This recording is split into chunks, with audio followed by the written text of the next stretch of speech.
ओडिशार एक दुर्गम अंचल अवस्थित कलापथर गाँ। चारिपटे घंच जंगल आउ मझिरे मात्र 20-30टा घर। सेही गाँर गोटे नियम थिला, सूर्य बुड़िले केही घरु बाहर को गोड़ काढ़ंती नाही। लोककथा अनुसारे गाँ मुंडरे थिबा सेही पुरुणा बरगछ मूले जणे डाहाणी बास करे, जहार भूक केबे मेंटे नाही। अजय थिला सहरर पिला। से जणे युव लेखक जे एही सबु अंधविश्वास को विश्वास करे नाही। निजर नुआ बही पाई किछि रोमांचकर तथ्य संग्रह करिबाकू से कलापथर गाँ को आसीथिला। तार पिलादिनर सांग विकास ताकू बहुत बारण करिथिला, किंतु अजय सुनी नथिला।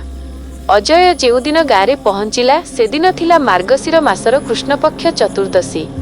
आकाशरे चंद्र नथिला, केवल एक भयंकर अंधार सारा गाँ को घोड़ाई रखिथिला।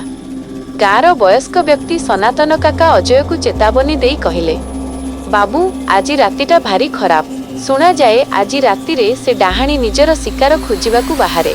घरर कबाट भितरु बंद करी सोई पड़िबो, बाहरु जे जेते डाकिले भी जवाब देबनी। अजय केवल टिके हसी देई निज पई भड़ा नेइथिबा पुरुणा कोठार भितरकू चलीगला। राति प्राय धमटा। चारिआडे सुनसान, केवल झिंकारींक शब्द सुना जाउथिला। हठात अजय को सुभिला केही जणे कांदुछि। स्त्री लोकटीर कांदणा बहुत करुण थिला। अजय कौतूहल बसतः झरका खोली बाहर को चाहिला। दूररे बरगछ मूले जणे स्त्री लोक धड़ा शाढ़ी पिंधि बसिछि। तार चुटी गुड़िक खोला आउ आंठू पर्यंत लंबिछि। अजय भाबिला हुए तो कौनसी गाँर महिला असुविधारे पड़िछि। से टर्च लाइट धरी बाहर को बाहरिला। जेमिति से बरगछ पाखकू गला, कांदणा बंद होईगला। अजय पचारिला, किए आपण? एते रातिरे एठी कौन करुछंती? स्त्री लोकटी धीरे धीरे मुह फेराइला। अजयर रक्त शीतल होईगला। सेही महिलार आखिरे कौनसी मणि नथिला, केवल दुईटी रक्तमुखी गात। तार पाटिरु कला रंगर रक्त बोही जाउथिला। से एक विकटाळ हस हसिला, जेउथिरे तार दांतगुड़िक करत भली धारुआ देखा जाउथिला। अजय भୟରେ पछकू घुंचिबाकू लागिला, किंतु से अनुभव कला तार गोड़ केही जणे शक्त भावरे धरिछि। तळकू चाहि देखे तो माटी भितरु कंकाळ परी हाथ बाहारी ताकू जाबुड़ी धरिछंती।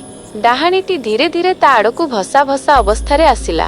तार स्वररे कहिला, बहुत दिन परे मनीष रक्तर गंध मिलिछि। आजि मोर उपवास भांगिब। अजय जीवन विकଳରେ निज गोड़ छड़ाई दौड़िबाकू लागिला। से देखिला गाँर सबु घर बंद। से कबाट पिटिला, खोल, केही तो बंचा। किंतु केही जवाब देलेनी। डाहाणीर हस गाँर पवनरे खेली जाउथिला। से अजय पछरे दौड़ू नथिला, बरं गोटे स्थान रे ठिया होई रहुथिला। आउ पर मुहूर्तरे अजयर ठीक सामने आसी ठिया हेउथिला। दौड़ी दौड़ी अजय गाँर पुरुणा मंदिर भितरे पशिगला। सेठारे से सनातन काकांकू देखिबाकू पाइला। सनातन काका जणे तांत्रिक परी देखा जाउथिले। से अजय को मंत्र पढ़ा पाउंस घेरा भितरे बसाई देले। सनातन काका कहिले, ए हेउछि मायावती। 100 वर्ष तले गाँ लोके ताकू डाहाणी संदेह रे जियंता पोड़ी देइथिले। सेबेठारु से प्रति अमावास्यारे गाँ को आसे। ताकू मारिबा सहज नुहे, किंतु ताकू बंदी करिहेब। मंदिर बाहरे डाहाणीर आक्रोश बढ़िबारे लागिला। से मंदिरर कांथ को आंपुड़ीबाकू लागिला। तार नखर शब्द कान फटाई देउथिला।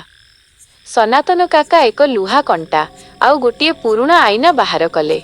से कहिले, डाहाणीर आत्मा तार निज प्रतिबिंब को देखिले दुर्बल होई जाए। अजय साहस संग्रह करी आईनाटी धरी मंदिर द्वार पाखकू गला। डाहाणी जेमिति अजय उपरकू झांप मारिबाकू चेष्टा कला। अजय आईनाटी ता सामनारे धरिला।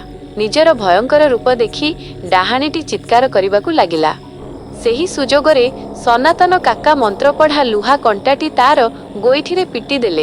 एक भयंकर विस्फोरण भली शब्द हेला, आउ डाहाणीटी कला धुआं होई आकाशरे मिसिगला। एक असमाप्त कहानी। सकाळ हेला। अजय सेही गाँरु सबुदिन पई पळाई जिबाकू प्रस्तुत हेला, किंतु बाहरिबा बेले से निज हाथकू चाहिला। ता हाथरे डाहाणी आंपुड़ी थिबा सेही दागटी कला पड़ी जाइथिला। ते गाँ लोकंको आखिरे एक अजब भय देखिला। सनातन काका धीरे कहिले, से गला नहीं बाबू, से केवल निजर शरीर बदलाई देइछि। जहार रक्त से पी थाए किंबा जहाकू से छुई थाए, तारी भितरे से जीवित रहे। अजय जीप भितरे बसी आईनारे निज मुह देखिला। आईनारे ता निज मुह परिवर्ते सेही रक्तमुखी डाहाणीर हस देखा जाउथिला। ଗାଡ଼ିର ଷ୍ଟିଅରିଂ ଧରିଥିବା ଅଜୟର ନଖଗୁଡ଼ିକ ଧୀରେ ଧୀରେ ଲମ୍ବା ହେବାରେ ଲାଗିଲା। ଶେଷ। तो आज वीडियो आपको केमती लगे कलापथर गाँव प्रथम कहानी प्रोसेसर यदि आपको ये वीडियो भल लगे तो निहत कमेंट में आप मतामत जनइबे। तो नेक्स्ट वीडियो आम कौन टपिक आने निहत कमेंट माध्यम जनइबे। तो बहुत परिश्रम लगुच वीडियो कंटेंट आप आनी तो रोचे। तो नेक्स्ट गोटे भल भूत स्टोरी पुणी नहीं आसबे आपण। तो रोचे आप निहाती चैनल को सब्सक्राइब करूँ।